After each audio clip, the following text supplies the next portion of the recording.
Hi, welcome to Vaigai kitchen. அனைவருக்கும் இனிய மகளிர் தின நல்வாழ்த்துக்கள். ஓட்ஸ், இது எல்லோரும் கேள்விப்பட்டிருப்பீங்க.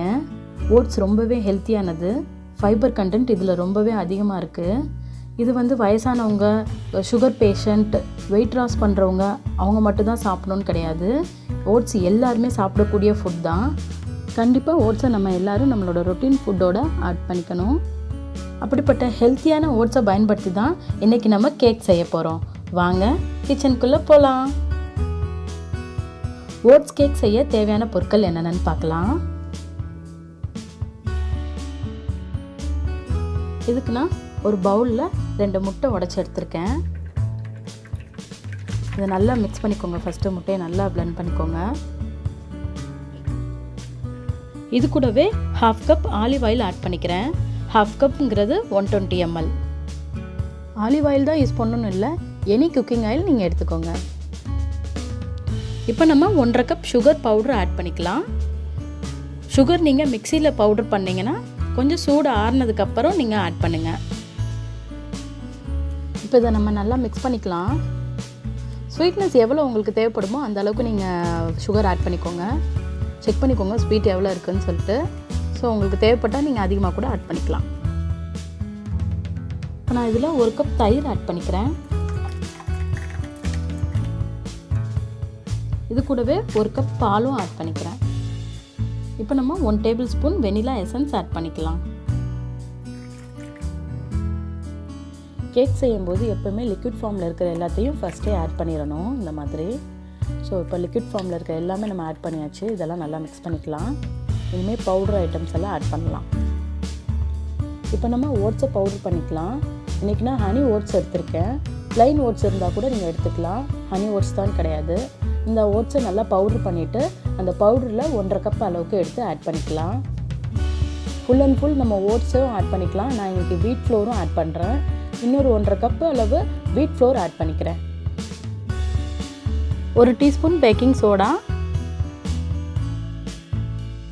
2 teaspoon baking powder, 3 teaspoon chocolate powder நான் ஆட் பண்ணுறேன். கொக்கோ பவுடர் இருந்தாலும் ஆட் பண்ணிக்கோங்க. இது கண்டிப்பாக போடணும்லாம் கிடையாது. நான் ஜஸ்ட்டு டேஸ்ட்காண்டி ஆட் பண்ணுறேன். 1/2 டீஸ்பூன் உப்பும் ஆட் பண்ணிக்கலாம். இப்போ நம்ம எல்லாமே ஆட் பண்ணியாச்சு. ஸோ இதை நல்லா மிக்ஸ் பண்ணிக்கலாம் கட்டி இல்லாமல்.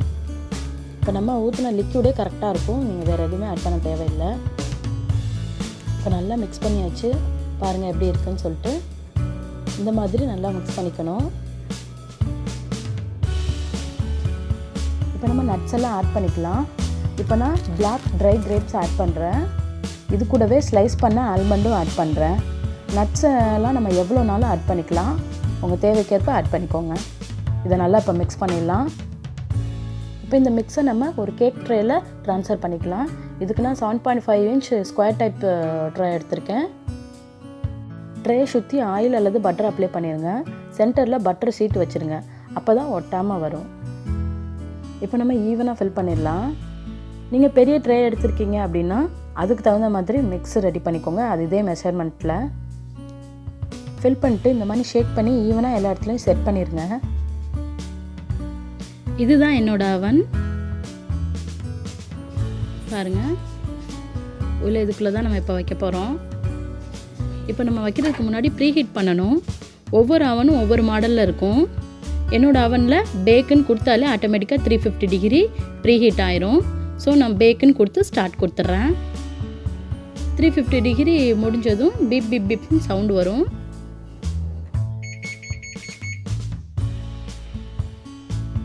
பீப் சவுண்டு வந்துருச்சு.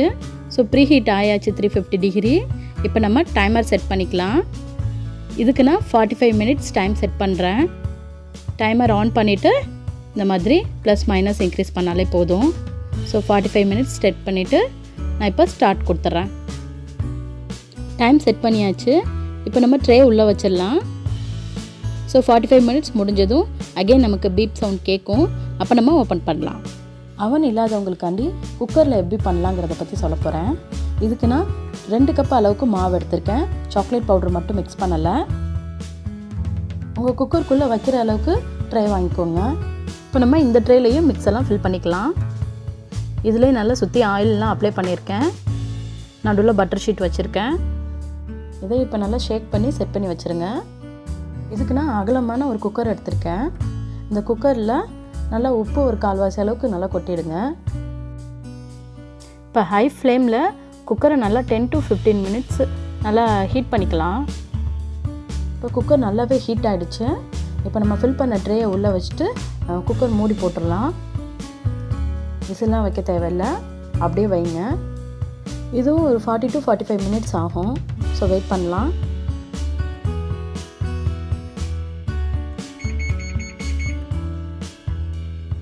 அவனில் வச்ச கேக் குக் ஆகிடுச்சு. இது குக் ஆகிருக்கான்னு செக் பண்ணுறதுக்கு இந்த மாதிரி ஒரு கத்தியோ இல்லை குச்சியோ வச்சு குத்தி பாருங்கள். அது ஒட்டாமல் வரணும்.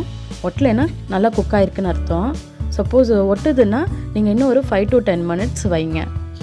இந்த மாதிரி ஈவனாக ஹீட் தாங்கக்கூடிய ஒரு ட்ரேயில் நான் அதை மாற்றிடுறேன். ஓகே, இப்போ பட்டர் ஷீட்டை ரிமூவ் பண்ணிடலாம்.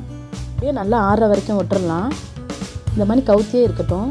அப்போ தான் மேலே உப்பி வந்ததெல்லாம் நல்லா ஈவனாக செட் ஆகும் அமுங்கி. நல்லா ஆறிடுச்சு. இதை நீங்கள் அப்படியே கூட யூஸ் பண்ணலாம். இல்லை கேக் டெக்கரேட் பண்ண போகிறீங்கன்னா இந்த மாதிரி மேலே இருக்கிற ஹார்டான லேயரை மட்டும் கட் பண்ணி எடுத்துருங்க. கேக் டெக்கரேஷன் பண்ணுறதுக்கு ரெடிமேட் க்ரீம்ஸ் விற்கிது. இல்லை நம்ம வீட்லேயே கூட ரெடி பண்ணலாம். இதை பற்றி லாஸ்ட் வீடியோலேயே நான் சொல்லியிருக்கேன். அது டிஸ்கிரிப்ஷன் பாக்ஸில் கொடுக்குறேன், அதை செக் பண்ணிக்கோங்க. இன்றைக்கி உமன்ஸ் டே செலிப்ரேட் பண்ணுறதுக்காக இந்த கேக் நான் ரெடி பண்ணியிருக்கேன். இதை நான் சிம்பிளாக டெக்கரேட் பண்ண போகிறேன். சடனாக ஏதாவது செலிப்ரேட் பண்ண போகிறீங்க அப்படின்னா க்ரீம்லாம் ரெடி பண்ணுறதுக்கு டைம் இல்லை அப்படின்னா இந்த மாதிரி ரெடிமேட் க்ரீம்ஸ் கூட விற்கிது. ஸோ அதை கூட வாங்கி இந்த மாதிரி அழகாக நம்ம வீட்லேயே டெக்கரேட் பண்ணிக்கலாம். உங்கள்கிட்ட வீட்டில் என்னென்ன டெக்கரேஷன் திங்ஸ் இருக்கோ அதை வச்சு நீங்கள் இன்னும் கொஞ்சம் கூட அழகு பண்ணிக்கலாம். அந்தளவுக்கு டைமும் இல்லை. ஸோ நான் ரொம்ப சிம்பிளாக தான் ரெடி பண்ணுறேன். குழந்தைகளுக்கு கேக்னால் ரொம்பவே பிடிக்கும். கேக் எப்போ கட் பண்ணலான்னு பாருங்கள். என்னை சுற்றி குழந்தைங்கள்லாம் ரொம்ப ஈகராக வெயிட் பண்ணுறாங்க. ஸோ நான் ரொம்ப சிம்பிளாகவே என்னோடய டெக்கரேஷன் முடிச்சிக்கிறேன். பாருங்கள் எவ்வளோ சூப்பராக சிம்பிளாக நம்ம வீட்டிலே கேக் டெக்கரேட் பண்ணியாச்சுன்னு.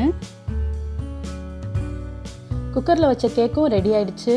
அது நல்லா குக் ஆகிருக்கான்னு செக் பண்ணலாம். இந்த மாதிரி பாருங்கள் நல்லாவே குக் ஆகிருக்கு. அப்புறமா கேக்கை ஸ்லைஸ் பண்ணலாம். இப்போ நம்மளோட ஓட்ஸ் கேக் ரெடி ஆகிடுச்சு. பாருங்கள் கேக் எப்படி இருக்குன்னு. பார்க்கவே சூப்பராக இருக்குல்ல. நீங்களும் இதை வீட்டில் ட்ரை பண்ணி பாருங்கள். டேஸ்ட் எப்படி இருந்துச்சுன்னு கமெண்ட் பாக்ஸில் சொல்லுங்கள். இந்த வீடியோ உங்களுக்கு பிடிச்சிருந்தா லைக் பண்ணுங்கள், ஷேர் பண்ணுங்கள், கமெண்ட் பண்ணுங்கள். இந்த மாதிரி ஈஸியாக, டேஸ்டியாக, ஹெல்த்தியாக சமைக்க நம்ம வைகை கிச்சனுக்கு சப்ஸ்கிரைப் பண்ணுங்கள். உங்களை இதே மாதிரி ஒரு நல்ல ரெசிபியோட நெக்ஸ்ட் வீடியோவில் சந்திக்கிறேன். பாய்.